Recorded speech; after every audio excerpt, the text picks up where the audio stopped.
ልጄ ሆነሽ ግን ካልተገኘሽ የልጄን ህይወት በመቀማትሽ ሰው ቤት ገብተሽ ንብረት በመዝረፍ ወንጀል እከስሻለሁ። ይሄንን ወቂ።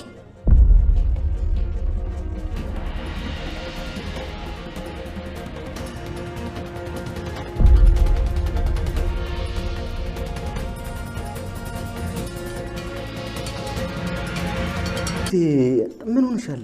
አትዋሸኝ በኃይሉ። ልጄን ከቤቷ አባረህ የት ነው ያረካት? ንገረኝ። እህትህ ላይ እንዴት እንዲህ ታረጋለህ? ምን በድዬሃለሁ? እህቴ ምን ሆነሻል? ስለማን ነው የምታወሪው? ምንም አልገባኝም እኮ። በደንብ ገብቶሃል። ልታታልለኝ እንዳትሞክር። የምን ማታለል ነው? ወንድምሽ አታላይ ነው አለሽ ወይስ ከኔ ከወንድምሽ እነሱን አመሻቸው? ቆይ እስኪ ንገሪኝ፣ ማን ነው እንደዛ ያለሽ? አንተ የውሻ ልጅ፣ አንተ እኔ ነገርካት ማለት ነው? እገልሃለሁ ስላለ እገልሃለሁ። በቁም ነው ቆዳህን ይገ ሳሚን አምነሽ ነው እኔ የስጋ ወንድምሽን የጠረጠርሽ? ይኸውልሽ እህቴ፣ ሆን ብሎ ቤተሰባችንን ለመበጥበጥ የተጠቀመው ነገር ነው። በቃ ባይ ነው። መዋሸት አይሰለችህም ማለት ነው አንተ? እሺ የፈለገ ይሁን።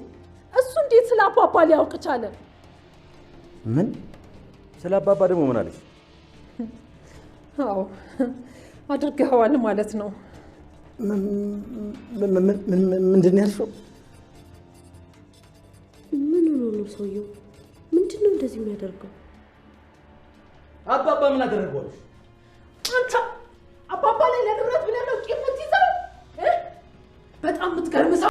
ደግሞ እኮ ሀብቱን አካፍላለሁ ብዬው ነበር። እሱ ግን ያንቺ ማለት የኔ ነው ሲለኝ ነበር። ታዲያ እንዴት እንደዚህ ያደርጋል? እንዴት? ሰላም ሞኝ አትሁኝ። ቃልን ልጅሽ ናት ብሎ ያመጣት ንብረትሽ ሙሉ ለመውረስ ነው። በጭራሽ እኔ ይህንን አላምንም። ውሸትህን ነው። ለመቀበል እንደሚከብድሽ አውቃለሁ፣ ግን እውነቱ ይሄ ነው። አይ በጭራሽ ውሸት ነው። ቃል የኔ ልጅ ናት። ሰላም ሰላም፣ ወደ ቻናሌ ቤተሰቦች እንዴት ናችሁልኝ? እንኳን ወደ ቻናሌ በሰላም መጣችሁ። አደራ ድራማ ሰላም አሁን ላይ የልጇን ማንነት የምታውቅበት ጊዜ ላይ ደርሳለች። ሰላም ቃል ልጇ እንዳልሆነች እንድትጠራጠር የሚያደርጉ መረጃዎች እየደረሷት ይገኛሉ። እንግዲህ ሳሚ ወደ አቶ በኃይሉ ስልክ ደውሎ የተናገረው ነገር ሙሉውን ታሪክ ባትሰማም አንድ ነገር ግን አውቃለች። እሱም እንግዲህ ቃል ልጇ አለመሆኗን ነው። በሚያሳዝን ሁኔታ ግን ይህን ነገር ስትሰማ እንግዲህ በኃይሉ በቦታው ነበረ። እናም ቤት ውስጥ እንግዲህ ሰላም ብቻዋን ብትሆን ኑሮ በቀላሉ ልጇ ብሌን መሆኗን ትደርስበት ነበረ። ነገር ግን አቶ በኃይሉ እንደምታውቁት ስልኩን አያምነውም። ያው ምን ያለበት ምን አይችልም አይደለም የሚባለው። አቶ በኃይሉ በሰዓቱ ከስልኩ አጠገብ አልነበረም። ሰላም የተደወለውን ስልክ አንስታ ልጁን የምታውቀው ስለሆነና እዚህ ቀደም ቃልን ሲመታ ስላየች ምናልባት ምን ሊያወራ ነው ብላ መስማት ስለፈለገች ነበረ። ነገር ግን ስልኩን ባነሳችው ቅጽበት እንግዲህ የሰማችውን ነገር ማመን አልቻለችም። ቃል ሰላም ማለቴ ነው። እና በተደጋጋሚ ልጁን አንተ ውሸትህን ነው፣ ቃል ልጄ ናት፣ ምንድን ነው የምታወራው እያለች ነበረ። ሰላም ማመን አልፈለገችም ነበር። ነገር ግን ልጁ እንደምታውቂው የደወልኩት በአንቺ ስልክ አይደለም፣ የደወልኩት በበኃይሉ ስልክ ነው። ጉዳይ ከበኃይሉ ጋር ነበረ። ነገር ግን አንቺ ስልኩን አነሳሽው። ስለዚህ ጉዳይ አንቺን ስለሚመለከት ቃል ያንቺ ትክክለኛ ልጅ አይደለችም ብሎ እንግዲህ ግልጹን ነግሯታን። ከዚህ በላይ ሰላም ምን አይነት ማስረጃ እንደምትፈልግ ባናውቅም ማለት ነው። ነገር ግን ሳሚ አንድ ትልቅ ውለታ ውሎላታል ማለት ነው። አቶ በኃይሉ በጣም ወንጀለኛና ምንም ያልነካካው ነገር የለም። ያላጠፋው ጥፋት ይሄ ነው የሚባል ነገር የለም። እንግዲህ ሰላም ወደ አረብ ሀገር ከመሄዷ በፊት ጀምሮ በሰላም ሕይወት የሚቀና ወንድም ነበር። እንግዲህ ሰላምን ማጥፋት ይፈልግ ነበረ። የሆነ ጥላቻ አለው ለእህቱ። እንግዲህ ምክንያቱ ምን እንደሆነ ባናቅም በእርግጥ አባታቸው ንብረቱን ሁሉ ለእሷ ብቻ እንዳወረሰና በዛ ቂም እንደያዘባት ነው እንግዲህ ሲናገር የነበረው። ሰላም ንብረቱን እኩል እንካፈላለን ብለው ነበረ። ነገር ግን እሱ ቂም የያዘው እንዴት አባቴ ንብረቱን ለእሷ ብቻ ወረሰ በሚል ይመስለኛል። ምክንያቱም እንግዲህ አባትየው ምክንያት ይኖረዋል እንደዛ ያደረገባት ብዬ አስባለሁ። እና በኃይሉ እንግዲህ በእህቱ ቂም ይዞ አረብ ሀገር የመሄድ ሀሳብ ሲኖራት፣ እኔ ግን እዚህ ጋር ጥያቄ የሆነብኝ ነገር አንድ ትልቅ ነገር አለ። ሰላም አባቷ ብዙ ንብረት አውርሷት ከዛ ግን እሷ ተቸግራ ስደት ደግሞ አረብ ሀገር ሄደች እና ይሄ ነገር እንዴት እንደሆነ ባላቅም ማለት ነው። ነገር ግን እሷ ወደ አረብ ሀገር ለመሄድ ስታስብ በኃይሉ እንደውም ይሄን ሀሳብ በጣም ይደግፍላትና እንድትሄድም ሲገፋፋት ነበረ ያየ ነው። እኔ ልጅሽን ይዛታለሁ አታስቢ፣ ብቻ አንቺ በየወሩ ገንዘብ መላክሽን እንዳትረሺ እያለ ሰላም ከሀገር እንድትወጣ ሲያበረታታት የነበረው ራሱ በኃይሉ ነው። እና እንግዲህ የቆየ ቂሙን ለመወጣጫ እንግዲህ ልጇን ሲያሰቃያት ነበረ። እናም እናትየዋ ብር አልክ ስትል ደግሞ ልጅቷን አውጥቶ ጣላት ማለት ነው። ወይዘሮ ገነትን ጥሎላት እንግዲህ ወይዘሮ ገነት አሳደገቻት። ነገር ግን አቶ በኃይሉ ልጅቷን ማን ወስዶ እንዳሳደጋትም ያውቃል። ለዛም እንግዲህ ወይዘሮ ገነትን ያሰቃያት ነበረ በኃይሉ። ባገኘው አጋጣሚ ስልጣኑን ተጠቅሞ በጣም ብዙ ነገር እያደረገ እንግዲህ ስራ እንዳትሰራ ጉሊት ከዛው አቅም ማለት ነው ጉሊት እየሰራች ነው ወይዘሮ ገነት ብሌንን ያሳደገቻትና በኃይሉ ይህንን ነገር ራሱ እንዳትሰራ ሴትዋን እንግዲህ በጣም እንቅፋት ሲሆንባትና ሲከለክላት ሲያበላሽባት እያየን ነበረ።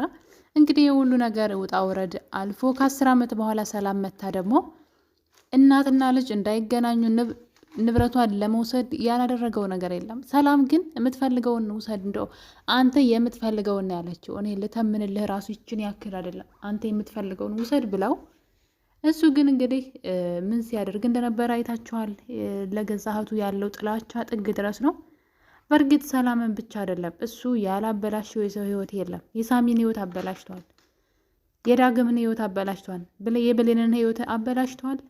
እንግዲህ የገዛ አባቱንም የገደለ መጥፎ ሰው ነው ማለት ነው። እንግዲህ በኃይሉ በምን አይነት ህግ እንደሚዳኝ ለዚህ ሁሉ ጥፋትና እንደዚህም ሆኖ ግን የእህቱን ገንዘብ ንብረትን ይፈልጋል። አሁን ድረስ እህቱ በህይወት ባትኖር ደስታው ነው። እና እንግዲህ ይሄ ነገር በዚህ ያለ ሳሚ ይሄን እሳት ለኩሶ አላመቶ ማለት ነው።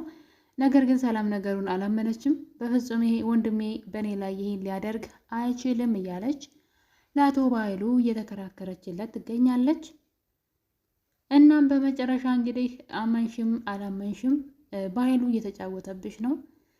በፊት በልጅነታችሁ አባትሽ ያደረገውን ነገር አሁን አንቺ ላይ ቂም ይዞ ለዛ እየተበቀለች ነው በማለት እንግዲህ ሳሚ ለሰላም እውነቱን ነግሯታል።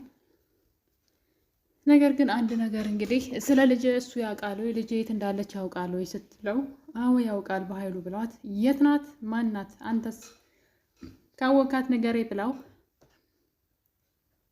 ላታምኒ ትችያለሽ፣ ነገር ግን የአንቺ ትክክለኛ ልጅ ቤትሽ ውስጥ ሰራተኛ ሆና የምትሰራው በላይ ናት ብሎ ነበረ። ነገር ግን በኃይሉ መቶ ስልኩን ነጥቋት ስለነበር በዛ ላይ ደግሞ ስልኩን ከነጠቃት በኋላ ሳይለንት አደረገው፣ እንዳይሰማ አደረገ። ነገር ግን ሳሚ እያወራ ነበር፣ ሁሉንም ነገር ነው የነገራት። አሁን የምፈራው በኃይሉ ሳሚን ደግሞ በድጋሚ ለማጥቃት እንዳይሞክር ነው ማለት ነው። ሳሚ ካልተጠነቀቀ ይህን ሚስጥር እንደያዘ ሊገለው ይችላል። ምክንያቱም ቃልም ለገንዘብ ስትል ሚስጥሩን ደብቃት ይዛለች። ሳሚ ግን መያዝ አይችልም። ሳሚ ብቻ አይደለም ሄለንን የት እንዳስገቧት አናውቅም። እንግዲህ ይህን ሚስጥር ስታውቅባቸው ሄለንን ምን ውስጥ እንደደበቋት የት እንዳደረጓት አናውቅም። ስለዚህ ሳሚንም ተመሳሳይ ነገር ካደረጉ የሰላምና የብሌን መገናኛ መንገድ በጣም ይርቃል ማለት ነው።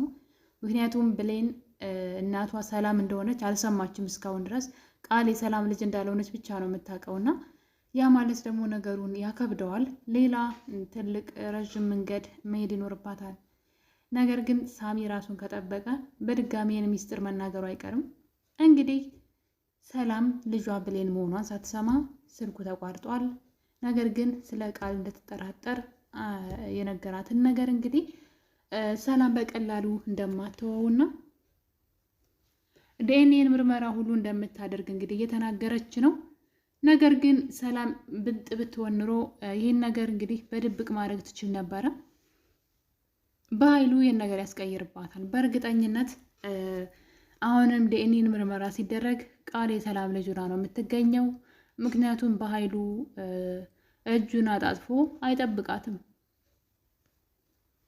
ስለዚህ በድብቅ ብታደግ ጥሩ ነበረ። ሌላው ደግሞ ወይዘሮ ገነት የምታውቀውን ቢያንስ ዝም ብላ ለብሌን ብትነግራት ጥሩ ነበረ። እዚህ ቀደም የሆነ ሰው ደውሎ ሰላም እናትሽ እንደሆነች ነግረውኛን የሚለውን ፍንጭ ብትነግራት፣ ምክንያቱም አሁን ላይ ብሌን ራሷ እናቴ ሰላም ልትሆን ትችላለች ብላ መጠራጠር ጀምራለች።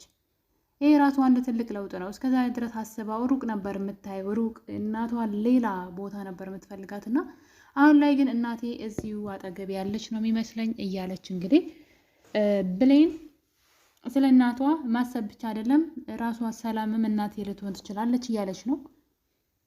ስለዚህ አሳዳጊዋ ወይዘሮ ገነት ደግሞ የምታውቀውን እውነት ብትናገር ነገሩ ሁሉ ይስተካከላል። ሌላው ደግሞ የወይዘሮ ገነት ጎረቤት እንግዲህ ካፈርኩ አይመልሰኝ ብላ ቤታቸው መታ ነበረ። እናም እንግዲህ እያደረገች ያለውን ነገር ከአቶ በኃይሉ ተላላኪ እንደሆነች ወይዘሮ ገነት ስትደርስበት ጭራሽ እናትና ልጅን ለማለያየት ደግሞ የአባትህን ገዳይ ደብቃለች በማለት ለዳግም እንግዲህ የማይሆን ነገር እየተናገረች ትገኛለች። ዳግም ይህን ነገር ከሰማ ምናልባት በኃይሉን በችኳሉ ሊገል ይችላል። ገደለው ማለት ደግሞ ከስንት ዓመታት በኋላ ከ18 ዓመት በኋላ ያጣትን እናቱን አግኝቶ ሳይጠግባት እስር ቤት ይገባል ማለት ነው። ስለዚህ ሴትጓም ይሄን ነገር የፈለገችው ይመስለኛል። እናት ሚስጥር ደብቃለች ብላ በእናትና ልጅ መካከል ጥላቻን ስትዘራ ነበር። እንግዲህ እሷን ብለው ጎረቤት በጣም ነው ሰው ግን በጣም ከባድ ነው። ብቻ ገንዘብ የማያደርገው ነገር የለም። እና እንግዲህ ሰላም ቃል በነገራችን ላይ እንደለመደችው ሰላምን ለማስፈራራት እየሞከረች ነበረ። እንደ ልጅ የማልታይበት ቤት አንድ ደቂቃ መቆየት አልፈልግም እሄዳለሁ ብላ እንግዲህ ሰላምን ስታስቸግራትና ስትቀብጥ ነበረ። ሰላም ግን እዚች ቤት ንቅንቃትም ነገ ጧት ዲኤንኤን ምርመራ እናደርጋለን፣ ምናልባት የኔ ልጅ ሆነሽ ካልተገኘሽ የልጅን ሕይወት በመቀማትና እዚህ ቤት ገብተሽ የሰውን ንብረት በመዝረፍ ከስሻለሁ ብላ እንግዲህ ቃልን እያስፈራራቻት ትገኛለች። በእርግጥ አሁንም ቢሆን ቃል የሰላም ልጅ ሆና መቀጠሏ የማይቀር ነው። አቶ በኃይሉ የምርመራውን ወረቀት ስለሚያስቀይረው፣ ሳሚን ደግሞ አንድ ነገር ካደረገው ጭራሽ ነገሩ ሁሉ ይበላሻል። ሰላም ግን የፈለገ ዲኤንኤን ምርመራ እንኳ ብታደርግ ራሱ ቃልን መጠራጠሯ የማይቀር ነው። ከመጀመሪያውም ልጇ ስላልመሰለቻት ማለት ነው። እና ውድ ቤተሰቦች ቃል ደግሞ ሳሚን እስር ቤት አስገባለሁ ብላ ያስቀመጠችው ፍላሽ ጠፍቶባታል። አቶ በኃይሉስ እንግዲህ በምንም ብሎ አምልጦ ወጣ። ሳሚ ግን በምን ይወጣል ብላ ሳሚን እስር ቤት አስገባለሁ ብላ እንግዲህ እየዛተች ያስቀመጠችው ፍላሽ የት እንዳለ ጠፋ። ይሄ ነገር እንግዲህ እዚህ ቀደም ብሌን ነች ከዳግም ጋር ተነጋግረው ከላፕቶፖ ላይ ያጠፋችው። ስለዚህ አሁን ላይ ቃል እንግዲህ የምትደራደርበት ሰዎችን የምታስፈራራበት ነገር ምንም ነገር የለም። ያው እውነታው ወደ መውጣቱ እየደረሰ ስለሆነ ምንም ነገር ሊያድናቸው አልቻለም። ቃልም አቶ በኃይሉም ከዚህ በኋላ የሚያስፈራሩበት ወይም ደግሞ የሚደበቁበት ነገር ያለ አይመስለኝም። አንድ ነገር ብቻ ነው የሚያስፈልገው። እሱም ሰላም ጥንቁቁና በጥንቃቄ ነገሮችን ከመረመረች ልጇን ለማግኘት ብዙ አትቸገርም ብዬ አስባለሁ። እና ውድ ቤተሰቦች የራሱ ሳሚ ደግሞ እንግዲህ ለብሌን ደውሎ ብሌን ሰላም እናቷ እንደሆነች ቢነግራት አሪፍ ነው ብዬ እላለሁ። ብሌን አንድ ዘዴ እንግዲህ አምታለች። ዳግምንና ቃልን ማለት ነው አብረው ፍቅረኛ እንዲሆኑ ማድረግ ትፈልጋለች። ምክንያቱም ደግሞ ሁለቱ በአንድ ላይ ሲሆኑ ቃል ዳግምን ስለምትወደው አድርጊ ወይም ደግሞ የሆነ ነገር አድርጊልኝ ቢላት እምቢ አትልም፣ በጣም ስለምትወደው ማለት ነው። እና በዛ ላይ የዋናት። ስለዚህ የነገር ልትጠቀምበት ትፈልጋለች ብሌን። እሾህን በሾህ ማለት ይሄ ነው እንግዲህ። እሷ እናቷን ነጥቃ ህይወቷን ነጥቃ እየኖረች እስከሆነ ድረስ ይገባታን ብዬ አስባለሁኝ። ነገር ግን ብሌን ማድረግ የፈለገችው እሷን እንደ ፍቅረኛ ቀርቦ እንዲያውጣጣላትና እናቷን እንድታገኝ ትፈልጋለች። እንግዲህ ሰላምም ልጇን ስትፈልግ ብሌንም እናቷን ስትፈልግ መንገድ ላይ ይገጣጠማሉ ብዬ አስባለሁ። በእርግጥ የዲኤንኤ ምርመራ ካልተቀየረ ነው። እሱ ከተቀየረ ግን ሰላምን መፈለጓን ስለምትተው ብሌን ብቻዋን እናቷን ብትፈልግ ልታገኝ አትችልም። ልታገኝ የምችለው ነገር ቃል ከነገረቻቸው ብቻ ነው ማለት ነው። እንግዲህ ሄለን ደግሞ ምን ውስጥ እንዳስገቧት አናውቅም። ምናልባት በርከት ያለ ገንዘብ ሰጥተው ራቅ ብላ እንድትቀመጥ እንደ ወይዘሮ አልማዝ ማለት ነው። ወይዘሮ አልማዝ እስካሁን ድረስ ሰላም እንደሞተች ነው የምታስበው። በህይወት እንዳለች እስካሁን ድረስ አታውቅም። አቶ በኃይሉ ምናልባት በቃል በኩል ንብረቱን ማግኘት ባይችል ወይም ደግሞ የቃል ዲኤንኤን እውነት ሳይቀየር ቀርቶ እውነቱ ከወጣ እህቱን የሚያስፈራራበት ሌላ ሚስጥር አለ። እሱም እንግዲህ ሰላም አልማዝን ገላ ስትቀብር ያው ገላት ማለት ነው። ባትቀብራትም ስትገድል የሚያሳይ መረጃ ስላለው ሆን ብሎ ነበር ያኔ እንግዲህ እህቴ አታስቢ ምናምን ብሎ ነገሮችን ቀለል አድርጎ እኔ ወጣዋለሁ በማለት አልማዝን እኔ እደባብቀዋለሁ ነገሩን ማለት ነው ብሏት አልነበረ። ነገር ግን ለራሱ መጠቀሚያ ስለፈለገ ነውና ስለዚህ አሁን በሱ ነው የሚያስፈራራት። በእርግጠኝነት አማራጭ ስለሚያጣ አልማዝን እንደገደልሽ አሳልፌ እሰጥሻለሁ ለህግ በማለት እንግዲህ ሰላም እጅ እንድትሰጥ ያደርጋታል ማለት ነው። አልማዝ በህይወት እንዳለች ሰላም እስካላወቀች ድረስ አሁንም የበኃይሉ ምንድነው ቅኝ ግዛት ነው የሚባለው። እንደፈለገ የሚያደርጋት ሴት ነው የምትሆነው። ነገር ግን አሁን ላይ ይበቃል ብዬ አስባለሁ። ብሌንና እናቷ መገናኘት አለባቸው። ከዚህ በላይ እናትና ልጅ መሰቃየት የለባቸው። አስቡት እስኪ ለ10 ምናምን ዓመት ወይም ደግሞ ለ10 ዓመት ተለይታት የኖረችው እናቷ እሱ አንሶ እዚህ ካጠገቧ እየኖረች ለዛውም አንድ ቤት ውስጥ እየኖሩ ሰራተኛዋ ሆና እናቷ ቤት እናትና ልጅ እስከዛሬ ድረስ አለመተዋወቅ በጣም ከባድ ነው። ነገር ግን አሁን ጊዜው የነሱ የሆነ ይመስለኛል። ብሌንም መንቃቷ ደግሞ በጣም ነው ደስ የሚለው። አስባ የማታውቀውን ሀሳብ ማለት ነው። እስከዛሬ ለምን ይህን ሀሳብ እንዳላሰበችው ባላውቅም እትዬ እኮ እናቴ ልትሆን ትችላለች። ይህን ነገር እንግዲህ እንድትል ያስባላት ዋነኛው ነገር ምንድን ነው?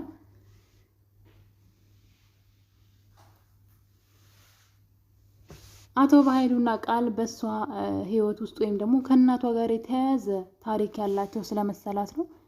በተደጋጋሚ እንግዲህ የእሷን ህይወት ለማበላሸት የውሸት እናት በማምጣት ብቻ ከእናቷ ጋር የተያያዘ ነገር ሲወራ እሷን ቶሎ ብለው እንዳታወራ ማፈን ምናምንና እነዚህ ነገሮች ተደራርበው ለምንድን ነው እነዚህ ሰዎች ስለ እናቴ ሲወራ እንደዚህ የሚሆኑት ምንድነው የሚያገናኛቸው? በማለት እንግዲህ አልማዝን አቶ በኃይሉ እንዳመጣትና ቃልና አቶ በኃይሉ እንዳመጧትም ስለምታውቅ ማለት ነው። በዛ ላይ ሄለን በኃይሉና አንቺም ታሰቃዩት ብሌንን እናቷን እንዳታውቅ ነው አይደለም እያለች ስለነበረ ብሌን አሁን ላይ ነቃ ያለች ይመስለኛል።